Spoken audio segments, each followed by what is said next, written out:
मेरा बेटा शादी ही नहीं करना चाहता था। कहता था जब शादी करूंगा तो गूंगी लड़की से करूंगा। बड़ी मुश्किल से एक गूंगी लड़की मिली। मैंने जल्दी से अपने बेटे की शादी उस लड़की से करवा दी। मगर रात होते ही मेरे बेटे और बहू छत पर सोने चले जाते। कहते हैं नीचे बहुत गर्मी है। मगर बहू जब सुबह नीचे आती तो बहुत थकी हुई महसूस होती और मुझे इशारे से कुछ समझाने की कोशिश करती तो मेरा बेटा उसे डांट कर अंदर ले जाता। अब मुझे शक होने लगा था क्योंकि बहू दिन ब दिन कमज़ोर होती जा रही थी। एक रात मैं इस राज का पता लगाने के लिए छत पर छुपकर बैठ गई। कुछ देर बाद बहू और बेटे को देखकर मेरी जान निकल गई क्योंकि मैं तो अपने बेटे की इस शर्त से तंग आ चुकी थी। जब भी मैं उससे कहती कि मैंने तुम्हारे लिए एक बहुत खूबसूरत लड़की पसंद की है, मेरी बात सुनकर मेरा बेटा कहता, माँ मुझे खूबसूरत लड़की नहीं, एक गूंगी लड़की से शादी करनी है। पहले पहल तो लगा कि शायद मेरा बेटा मेरे साथ मजाक कर रहा है, इसलिए मैंने उसकी बात पर ज़्यादा ध्यान नहीं दिया और लड़कियां पसंद करती रही। मैंने एक खूबसूरत सी लड़की पसंद कर ली थी, पर जब मैंने उस लड़की की तस्वीर अपने बेटे को दिखाई तो वो कहने लगा, माँ क्या ये लड़की गूंगी है? मैं उसकी बात सुनकर हंस पड़ी और बोली, नहीं नहीं, लड़की तो बहुत प्यारा बोलती है, इसकी आवाज़ तो बिल्कुल कोयल जैसी है। मेरा बेटा गुस्से से बोला, माँ अपना और मेरा वक्त मत खराब करिए। जब मैंने कह दिया कि मुझे गूंगी लड़की से ही शादी करनी है तो आप मेरी बात मान क्यों नहीं लेती? अब मैं चौंक गई थी कि क्या सच में मेरे बेटे को यही मर्जी थी। मैंने कहा, रजत ऐसी भी क्या बात हो गई कि तुम्हें गूंगी लड़की चाहिए? रजत बोला, माँ मैं तो शादी ही नहीं करना चाहता, पर आप इतना जिद कर रही हो तो मैं ये मान गया हूँ, पर एक ही शर्त पर कि जब शादी करूँगा तो गूंगी लड़की से ही करूँगा। मैं अजीब सी परेशानी में घिर गई क्योंकि मैं रजत को बचपन से जानती थी। वो शुरू से ही बहुत गंभीर था, हर वक्त गहरी सोच में डूबा रहता, अपने काम से काम रखने वाला। उसने कभी बेवजह हंसी मजाक भी नहीं किया था, इसलिए मैं अच्छे तरीके से जानती थी कि वो ये सब मजाक नहीं कर रहा है, क्योंकि उसकी हर बात पत्थर की लकीर होती थी। एक बार फिर मैंने उसे समझाते हुए कहा, बेटा अगर तुम अभी शादी नहीं करना चाहते तो ठीक है, पर ये गूंगी लड़की क्यों? उसने कहा, क्यों माँ, गूंगी लड़कियां इंसान नहीं होती। बेटा ऐसी बात नहीं है, मगर तुम अच्छी तरीके से जानते हो कि मैंने अगर तुम्हारे लिए गूंगी लड़की ढूंढी तो लोग हम दोनों का मजाक बनाएंगे। लोग कहेंगे कि रजत में न जाने ऐसी कौन सी कमी थी जो मैंने तुम्हारे लिए गूंगी लड़की ढूंढी। उसने कहा, माँ मैंने आज तक किसी की परवाह नहीं की, मुझे लोगों की बातों से कोई मतलब नहीं। मैं शादी करूँगा तो गूंगी लड़की से ही करूँगा। रजत के जिद करने के आगे मैं हार मान गई, मगर सबसे बड़ी परेशानी तो ये थी कि गूंगी लड़की ढूंढूं तो कहाँ ढूंढूं। खैर रजत के इस फैसले को मान लिया था मैंने, क्योंकि मैं चाहती थी कि रजत का घर जल्द से जल्द बस जाए, क्योंकि मेरा बेटा एक ही था। मैं चाहती थी कि उसका घर अपने जीते जी बसा कर देख लूं। एक ये भी वजह थी कि मेरी उम्र अब धीरे धीरे ढल रही थी, मुझसे घर के कामकाज नहीं होते थे। जब रजत 2 साल का था तो उसके पापा इस दुनिया से चल बसे थे। उस वक्त मेरी उम्र बहुत कम थी। मुझे लोगों ने मशवरा दिया कि मैं दूसरी शादी करके अपना घर बसा लूं, मगर मैं रजत की वजह से ये कदम न उठा सकी। अपनी औलाद तो हर इंसान को प्यारी होती है, मगर मुझे रजत से इस कदर प्यार था कि मैं उसके लिए कुछ भी कर सकती थी। जब भी मुझसे कोई कहता कि तुम दूसरी शादी कर लो तो मेरे दिमाग में ये ख्याल आता कि अगर मेरे दूसरे पति ने मेरे बेटे का ख्याल ना रखा, तो अगर वो किसी की जिम्मेदारी लेने से इनकार कर दिया तो मैं क्या करूँगी। बस इसी वजह से मैंने दूसरी शादी नहीं की। मुझे रजत से बहुत लगाव था। मैंने अपने घर का माहौल एकदम दोस्ताना रखा था। मैं चाहती थी कि मैं और रजत एकदम दोस्त की तरह रहें और एक दूसरे के साथ हर बात शेयर करें, पर ऐसा करने में नाकाम रही। न जाने रजत क्यों खोया खोया सा रहता था। शुरू शुरू में तो मुझे लगा कि बच्चा छोटा है, बाप की कमी को महसूस करता होगा, शायद जब बड़ा हो तो ठीक हो जाए, मगर ये मेरी गलत फहमी थी।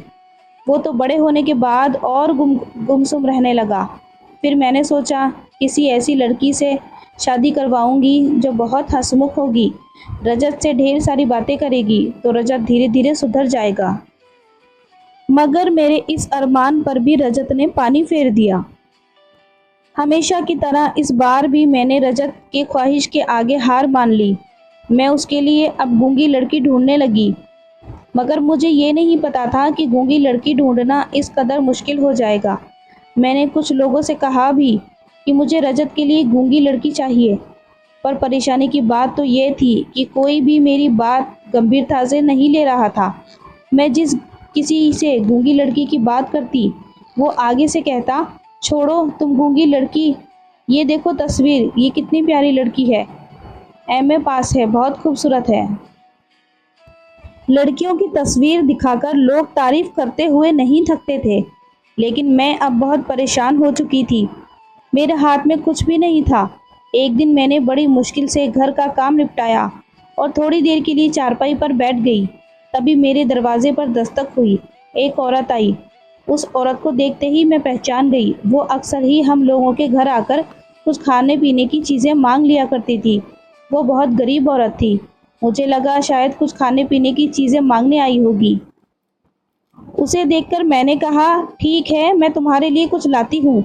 उसने कहा, नहीं दीदी, मुझे आज कुछ नहीं चाहिए। नहीं, मैं आपसे कुछ कहने आई हूँ। मैंने कहा, हाँ बताओ, क्या बात है? उसने कहा, दीदी ये बात कहना ठीक भी है कि नहीं, बस आपके बारे में सुना कि इस वक्त आप बहुत परेशान हैं, तो बताने आ गई। अगर मेरी बात आपको बुरी लगे तो नादान समझकर मुझे माफ़ कर दीजिएगा। मैंने कहा, बताओ क्या बात है? इतनी पहेलियाँ क्यों बुझा रही हो? जो भी कुछ कहना चाहती हो साफ साफ कहो। कहना क्या चाहती हो? उसने कहा, दीदी मेरी एक बेटी है जो गूंगी है और कम उम्र में। मैंने सुना है आपके बेटे ने शर्त रखी है कि वो जब शादी करेगा तो गूंगी और कम उम्र की लड़की से ही करेगा। अगर आप मेरी बेटी से अपने बेटे की शादी करवाना चाहें तो मैं खुशी खुशी अपने बेटी की शादी आपके बेटे से करने को तैयार हो जाऊंगी। मैं मालती की बात सुनकर बहुत सोच में डूब गई थी। मेरे चेहरे के तासुर देखकर वे हाथ जोड़ते हुए बोली, दीदी अगर मुझसे कुछ कहने में गलती हो गई हो तो मुझे माफ़ कर दीजिएगा। इतना कहकर मेरा जवाब सुने बगैर ही वो वहाँ से चली गई। लेकिन मैं सारा दिन मालती ने जो कहा था उसके बारे में सोचती रही। मुझसे तो कोई फैसला नहीं हो पा रहा था, इसलिए मैंने सोचा कि सारी बात रजत के सामने रख दूं। वो जैसा कहेगा वैसा ही करूंगी। शाम के वक्त रजत जब काम से आया तो मैंने कहा, रजत तुमसे कुछ बात करनी है। उसने कहा, बताओ माँ, क्या कहना है? मैंने कहा, तुम्हें गूंगी और कम उम्र लड़की चाहिए थी ना, मगर ये बताओ कि वो लड़की अमीर होनी चाहिए या गरीब, और पढ़ी लिखी होनी चाहिए या अनपढ़? मेरी बात सुनकर रजत के चेहरे पर मुस्कुराहट आ गई और वो मुस्कुराकर बोला, माँ मुझे सिर्फ गूंगी और कम उम्र लड़की चाहिए, बस यही मेरी डिमांड है। मैंने कहा, रजत वे जो मालती है ना, जो लोगों के घर कभी कभार कुछ खाने पीने की चीज़ें मांगने आ जाती है, वो तुम्हारे लिए अपनी बेटी का रिश्ता लेकर आई थी क्योंकि उसकी बेटी गूंगी है। मगर मैंने उसकी बातों का कोई जवाब नहीं दिया और वो चली गई। दरअसल मैं ये सोचकर परेशान हो गई थी कि मैं अपने इकलौते बेटे के लिए एक फ़कीर की बेटी को ब्याह कर कैसे लाऊं। मगर फिर सोचा तुमसे मशवरा कर लूँगी, अगर तुम्हें एतराज़ नहीं होगा तो मैं उसे अपनी बहू बना लूँगी। मेरी बात सुनकर रजत झट से बोल पड़ा, माँ आपको उसी वक्त मालती की बात मान लेनी चाहिए थी और उसे बता देना चाहिए था कि मुझे ये रिश्ता मंजूर है। मैंने कहा, रजत तुम्हें ये फैसला सोच समझकर करना होगा, बाद में ये ना हो कि तुम मुझसे कहो कि आपने मेरे लिए कैसी लड़की पसंद कर ली। रजत ने कहा, माँ मुझे इस रिश्ते से कोई एतराज़ नहीं, मेरी बस एक ही शर्त है कि लड़की कम उम्र की और गूंगी होनी चाहिए।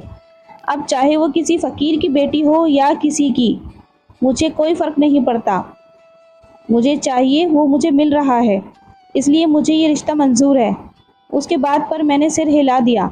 रजत उठकर मुंह हाथ धोने चला गया, जबकि मैं रजत के बारे में सोचने लगी कि ना जाने इस लड़के को क्या हो गया है कि वो एक फ़कीर की बेटी से भी शादी करने को तैयार है।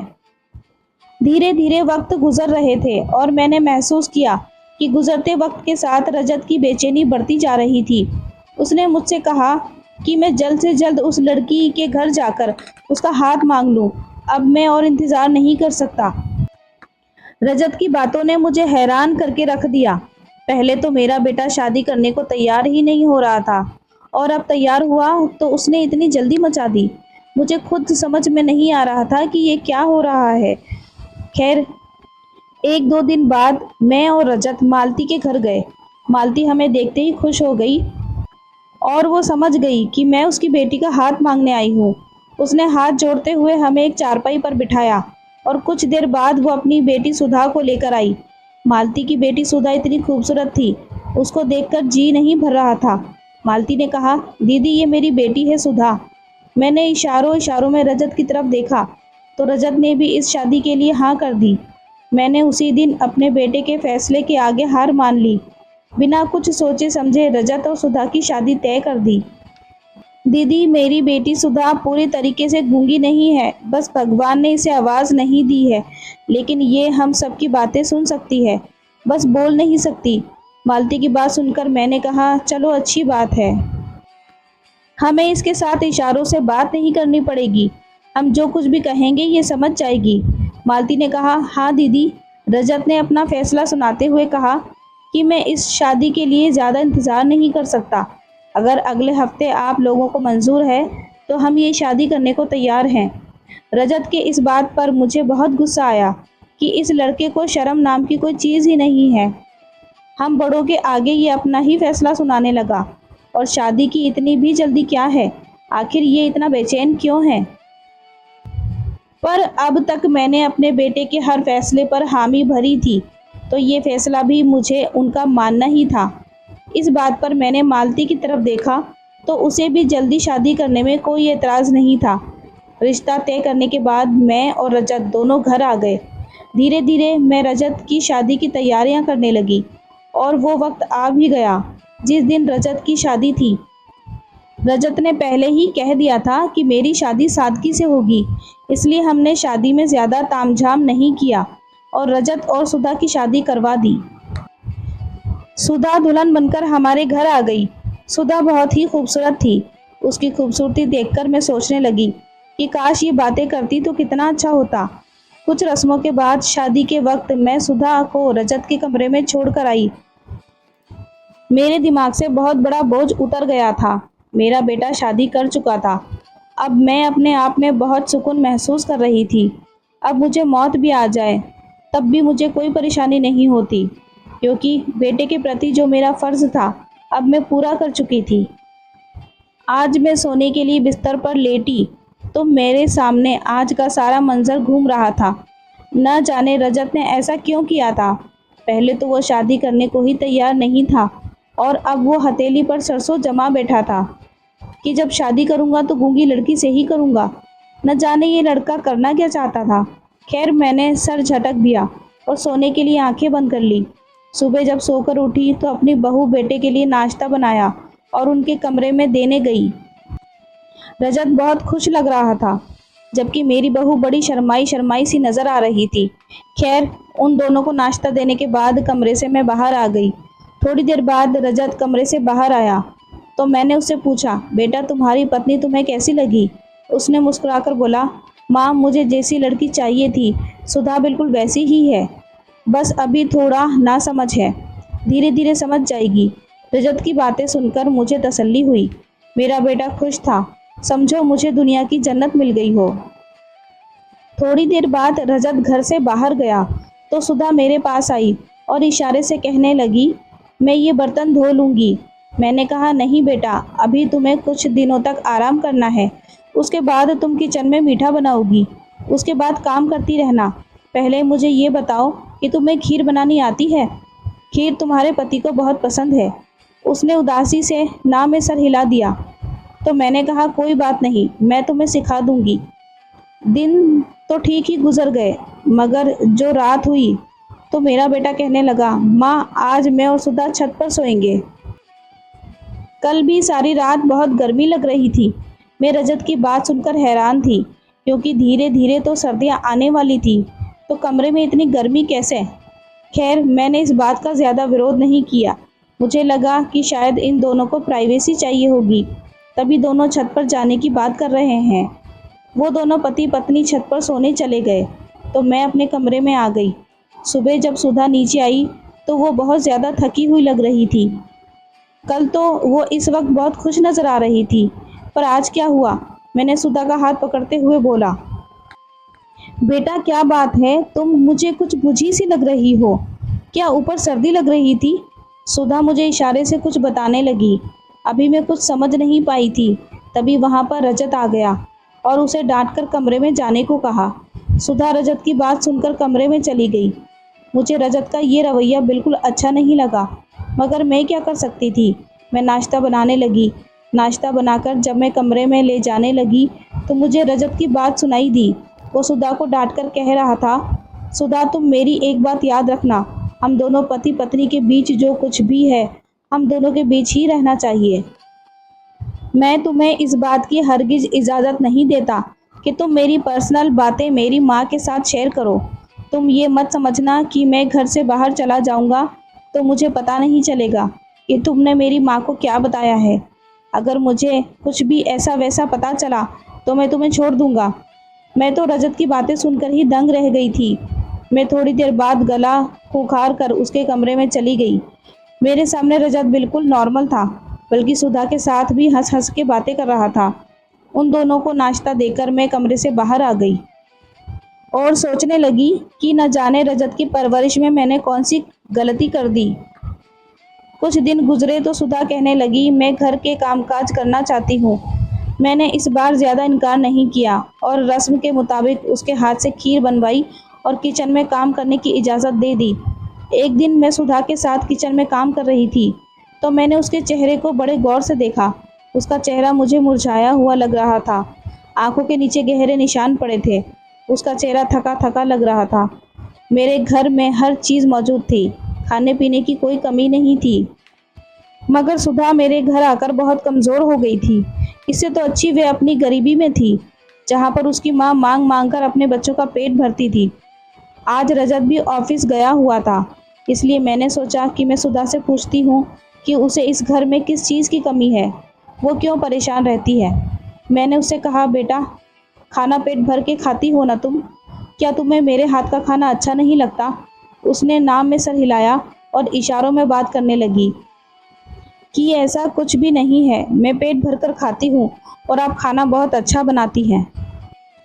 तुम्हारी माँ जब मुझसे पूछेगी कि मेरी बेटी इतनी कमज़ोर क्यों हो गई है तो मैं उन्हें क्या जवाब दूंगी। सुधा की आंखें आंसुओं से भीग गई थी। उसने मुझे इशारों से बताया कि उसे रजत से डर लगता है। उसकी बात सुनकर मैं बहुत ज़्यादा परेशान हो गई। मैं बोली, क्यों? रजत से तुम्हें डर क्यों लगता है? उसने तुझसे कुछ कहा है क्या? सुधा एकदम से फूट फूट कर रोने लगी और मेरे सीने से लग गई। उस बच्ची की ये हालत देखकर मुझसे रहा नहीं गया। मैंने कहा, क्या बात है सुधा, मुझे खुलकर बताओ, मैं रजत की खबर लूँगी। उसने मेरे सामने हाथ जोड़ लिए और मुझे समझाने लगी कि आप इस बात की जिक्र रजत से बिल्कुल मत करिएगा, नहीं तो वे मुझ पर गुस्सा करेंगे। मैंने सांत्वना देते हुए उसे समझाया कि तुम बेफिक्र रहो, मैं रजत को कुछ नहीं बताऊंगी। पर उसके बाद मैंने सुधा से ज़्यादा पूछताछ नहीं की, क्योंकि वे पहले से ही डरी हुई लग रही थी। शाम को रजत जब ऑफिस से आया तो मैं इन दोनों को गौर से देखने लगी तो साफ साफ नज़र आ रहा था कि इन दोनों के बीच कुछ तो ज़रूर है। सुधा की हालत देखकर मैंने सोच लिया था कि आज मैं इस राज से पर्दा हटा कर रहूँगी। रात हुई तो रजत और सुधा छत पर सोने चले गए। उन दोनों की छत पर जाते ही मैं सोचने लगी कि मुझे सब कुछ अपनी आंखों से देखना है कि आखिर क्या माजरा है। मैं धीरे धीरे करके सीढ़ियाँ चढ़ने लगी, पर छत पर पहुंचते ही सामने का मंजर देखकर मेरा दिल दहल गया, बल्कि यूं कहें कि मेरी आंखें शर्म से झुक गई। मेरी छत पर एक बड़ा सा कमरा था। मैं उस कमरे की खिड़की से देखने लगी तो देखा रजत और सुधा उस कमरे में निवस्त्र पड़े हुए थे। रजत अपने सामने सुधा को बैठाकर जलती हुई आग में कुछ डालकर मंत्र पढ़ते जा रहा था। उन दोनों को देखकर मुझे सब कुछ समझ आ गया कि क्या माजरा है, क्योंकि ये अंधविश्वास का माजरा था। शायद मेरा बेटा अंधविश्वास में फंस चुका था। और मुझे अपनी बहू और बेटे दोनों को बचाना था, पर मैं बूढ़ी औरत क्या करती। रजत तो वैसे भी मेरी कोई भी बात सुनने को तैयार नहीं था। मैंने धीरे से पुलिस के पास फ़ोन कर दिया और सारा माजरा समझा दिया। रजत अपने बगल में एक बड़ा सा खंजर रखा हुआ था। उसे देखकर लगता था कि आज वो सुधा की बलि देने वाला है। मैं तो हाथ जोड़कर बस यही दुआ कर रही थी कि पुलिस जल्दी से जल्दी आ जाए, क्योंकि मेरी इन बूढ़ी हड्डियों में इतनी जान नहीं थी कि मैं रजत को ये सब करने से रोक सकती।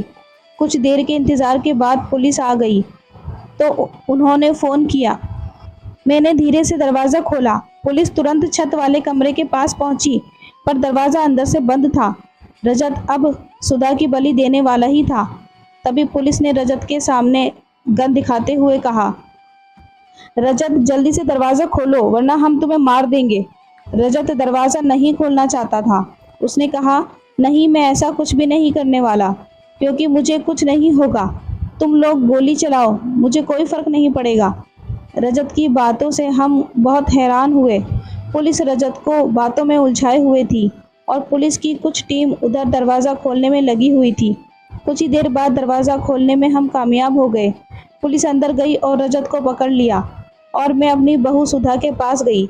सबसे पहले मैंने उसे एक बड़ी सी चादर से ढका। सुधा मेरे गले लगकर फूट फूट कर रोने लगी। मैंने अपने बेटे और बहू को इस गुनाह से बचा लिया था। पुलिस ने जब सख्ती से रजत से इस बारे में पूछताछ की तो रजत ने बताया कि काफ़ी दिनों से मेरे बिजनेस में लॉस हो रहा था, इसलिए मैं बहुत परेशान था, पर मेरी परेशानी का कोई हल नहीं मिल रहा था। एक दिन मेरे एक दोस्त ने मुझे एक बाबा जी के पास जाने को कहा। जब मैं बाबा के पास गया तो उस बाबा जी ने पूछा, क्या तुम्हारी शादी हुई है? मैंने कहा, नहीं। बाबा जी ने कहा, जल्द से जल्द शादी कर लो और अपनी नई नवेली दुल्हन को अपने सामने निवस्त्र बिठाकर एक मंत्र पढ़ो और 1 हफ्ते की पूजा के बाद उसकी बलि दे दो, जिससे तुम्हारे सारे बिगड़े काम बन जाएंगे और तुम धीरे धीरे बहुत पैसे वाले हो जाओगे। पर यह काम बहुत मुश्किल था, क्योंकि किसी भी लड़की से मैं शादी करता तो वो ये बात मेरी माँ को बता देती। इसलिए मैंने गूंगी लड़की से शादी करने का फ़ैसला किया, क्योंकि वे मेरे और हमारे बीच की बातें किसी को नहीं बता पाएगी। आज लास्ट दिन था। आज मैं सुधा की बलि देने वाला था, पर मौके पर आप लोग पहुंच गए। रजत के मुंह से ये सब बात सुनने के बाद मैंने उसे एक थप्पड़ जड़ा और कहा, मेरी परवरिश में कहाँ कमी रह गई थी कि तुम इतने पढ़े लिखे होने के बावजूद अंधविश्वास में पड़ गए। काफ़ी पूछताछ के बाद रजत ने उस बाबा जी का एड्रेस दिया। पुलिस ने उस बाबा को गिरफ्तार कर लिया और रजत को एक मानसिक डॉक्टर को दिखाया। डॉक्टर ने रजत को कुछ दिनों तक हॉस्पिटल में रहने को कहा। मैंने इजाज़त दे दी और उसे ये विश्वास दिलाया कि ये तंत्र मंत्र जादू टोना कुछ भी नहीं होता है और किसी की बलि देने से कोई भी इंसान अमीर नहीं हो जाता। रजत का कुछ दिनों तक इलाज चला। धीरे धीरे करके रजत के व्यवहार में परिवर्तन आने लगा। कुछ दिन बाद वे पूरी तरह ठीक हो गया। पूरी तरह ठीक होने के बाद रजत अस्पताल से घर आया। मैंने माली बुलवाकर रजत और सुधा का कमरा खुशबूदार फूलों से सजवा दिया, क्योंकि मुझे पता था कि मेरा बेटा इस अंधविश्वास के चक्कर में आकर अपनी पत्नी के साथ अपनी नई ज़िंदगी की शुरुआत भी नहीं किया होगा। और पार्लर वाली को बुलवाकर मैंने सुधा को भी एक दुल्हन की तरह तैयार करवाया और उसे रजत के कमरे में बिठा दिया। कुछ देर बाद रजत और सुधा के कमरे में गया, पर मुझे अभी भी डर लग रहा था कि कहीं रजत के दिमाग में अभी भी अंधविश्वास ना हो। आज मुझे पता चला कि एक माँ को अपने बच्चे का घर बसाने के लिए किन किन परिस्थितियों से गुजरना पड़ता है। मैं मजबूर होकर उन दोनों के कमरे के दरवाजे के पास गई। मुझे डर था कि रजत कहीं सुधा को परेशान ना कर रहा हो, पर ऐसा कुछ भी नहीं था। मुझे आहट हुई कि रजत और सुधा बहुत खुश नज़र आ रहे थे और दोनों अपने प्यार की गुफ्तगू में मगन थे। अगली सुबह सुधा जब सोकर उठी तो उसके चेहरे पर प्यार भरी मुस्कुराहट थी। रजत और सुधा की खुशी देखकर मैंने उन दोनों को प्यार से गले लगा लिया। रजत की शादी के बाद मुझे लगा था कि मैं अपनी जिम्मेदारियों से मुक्त हो गई, लेकिन ऐसा नहीं है। एक माँ अपने बच्चे की जिम्मेदारी से तब तक आज़ाद नहीं होती जब तक उसके बच्चे अपनी गृहस्थी में पूरी तरह खुश ना हों। ये कहानी आपको कैसी लगी कमेंट करके ज़रूर बताएं। पसंद आई हो तो चैनल को लाइक करें, सब्सक्राइब करें। मिलते हैं फिर एक नई वीडियो के साथ। तब तक अपना ख्याल रखें। Thanks for watching.